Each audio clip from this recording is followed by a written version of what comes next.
Carnet de soignant vous est présenté par Humensia.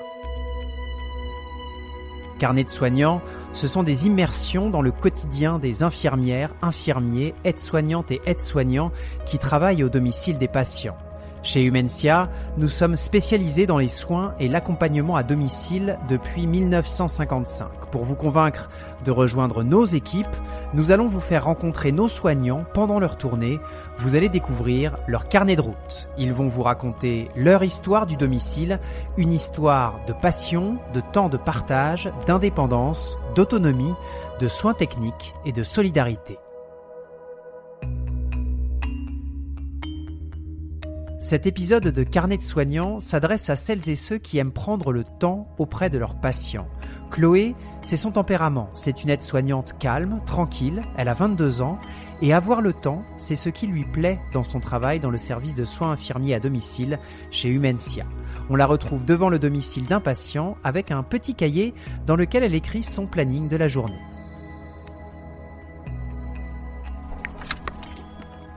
Je note l'heure d'arrivée du coup, avec le nom de la personne chez qui je vais. Emeline, une patiente qu'on a depuis octobre. La plupart du temps, on parle de ses chats. Parce qu'elle a beaucoup de chats. Donc, moi, j'aime les chats. On trouve toujours une discussion, une conversation en lien avec des points communs en général. Donc, c'est plutôt bien.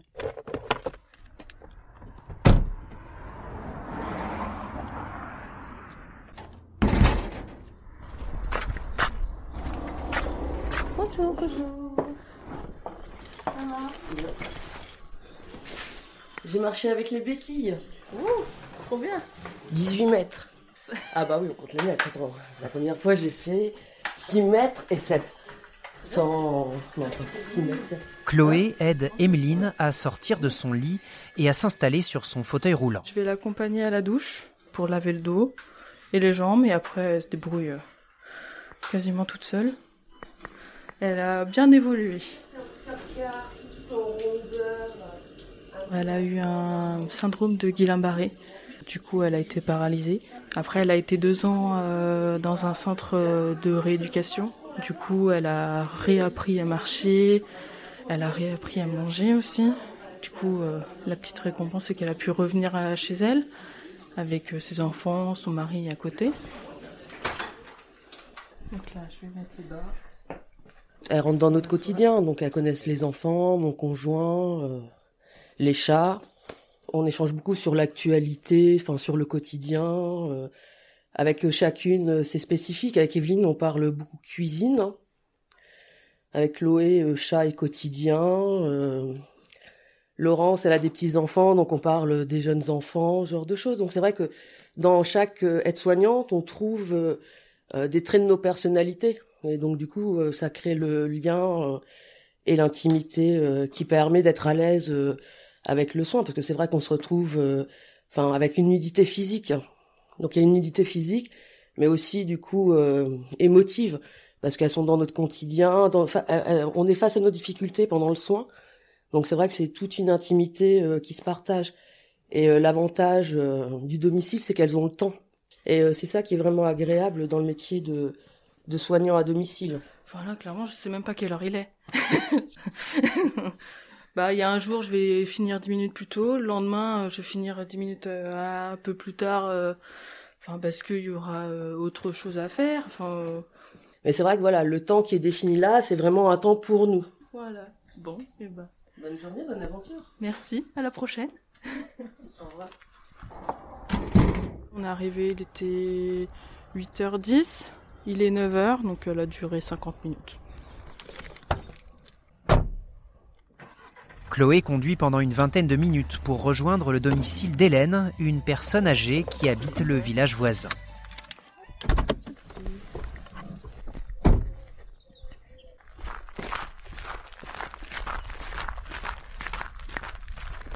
Alors, en général, il y a tout le temps sa fille ou son petit-fils qui est là, mais il y a des jours où ils ne peuvent pas être là. Et du coup, on a une boîte à clés pour accéder au logement.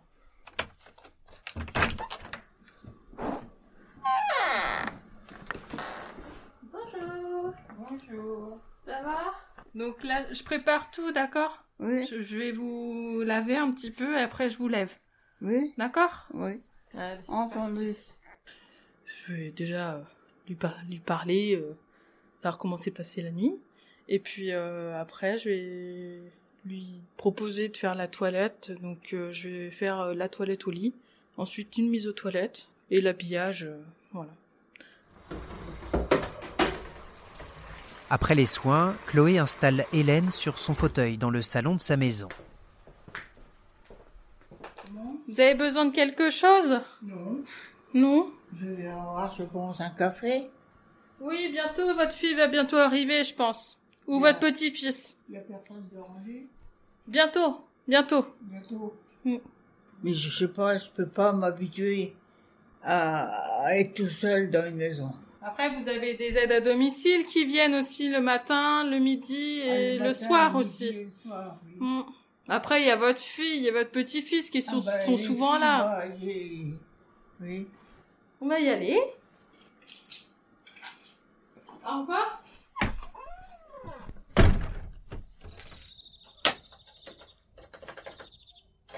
Faut souvent la recentrer aussi dans le temps. C'est souvent le soir qu'elle nous dit ah oui mais ce matin on m'a mis en pyjama. Non. Donc c'est bien aussi de la recentrer, mais pas trop, parce qu'on peut après avoir des réactions complètement disproportionnées par rapport à ce que en fait on voulait dire. Par exemple, mais si là ce soir on va vous mettre en pyjama. Ah mais non, on est le matin là, faut pas. Et du coup ça peut faire confronter à la personne une réalité qui n'est pas du tout la sienne en fait, et ça demande à décrire beaucoup plus de nos soins aussi. C'est vraiment important d'avoir le temps d'expliquer nos soins. Je me dis c'est mon devoir aussi de qu'elle soit propre sur elle et que elle se sente bien. On est dans les temps quand même. Parce que le troisième patient là qu'on va aller voir, normalement faut y être à 10h. Il est 10h05. On a passé 1 heure chez Hélène. Donc on a pris le temps. C'est bien. Le dernier patient de la matinée habite en ville, près de Tours. On va aller voir Cyril du coup. Une personne tétraplégique incomplet. Si Chloé a choisi de travailler dans ce service de soins à domicile, c'est pour pouvoir prendre le temps nécessaire pour ses patients. J'aime pas être pressée. Je me considère comme une personne qui est quand même calme, mais qui aime bien faire les choses assez rapidement, mais qui est calme. Donc je fais les choses, pif paf pouf, voilà quoi, mais tout en douceur on va dire. La première expérience professionnelle de Chloé, c'était dans une clinique. Elle n'a pas supporté le stress de l'institution.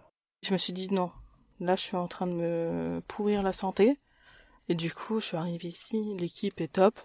Et le travail aussi. Enfin, je suis arrivée de la clinique. Je suis arrivée ici, le matin. Je tournais avec une aide-soignante qui me doublait, tout ça. Et je suis arrivée, il y avait 5 patients le matin. Je me suis dit, c'est super cool.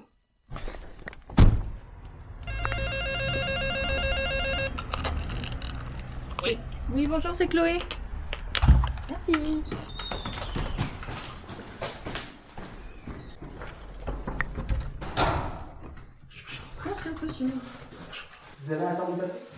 Cyril est tétraplégique. Chloé l'aide à s'installer dans la douche.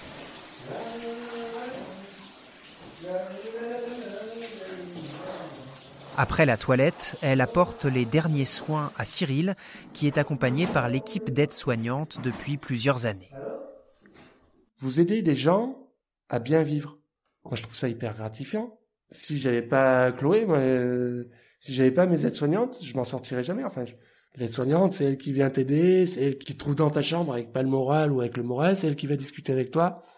Vous êtes des héros du quotidien parce que vous les aimez. Voilà. Grâce à vous, il y a des gens qui vont passer une bonne journée. Il y en a qui cherchent du sens à leur travail. Ça, si c'est pas un sens, pour moi, c'est hyper glorifiant, quoi. Et je sais pas comment elle a fait, mais du coup, c'est resté comme ça, moi, tout. À bientôt, merci. Hop.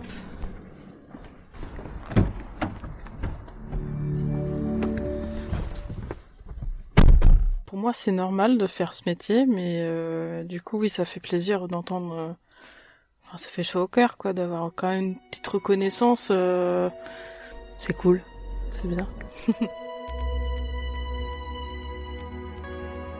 Si vous avez envie, comme Chloé, d'exercer votre métier en prenant le temps auprès de vos patients, rejoignez Humensia, nous recrutons. Le lien pour postuler est dans le résumé de l'épisode. Carnet de soignants, c'est la série d'offres d'emploi audio proposée par Humensia, association à but non lucratif engagée pour la santé, les soins et l'accompagnement à domicile depuis 1955. Et rendez-vous la semaine prochaine pour un nouvel épisode.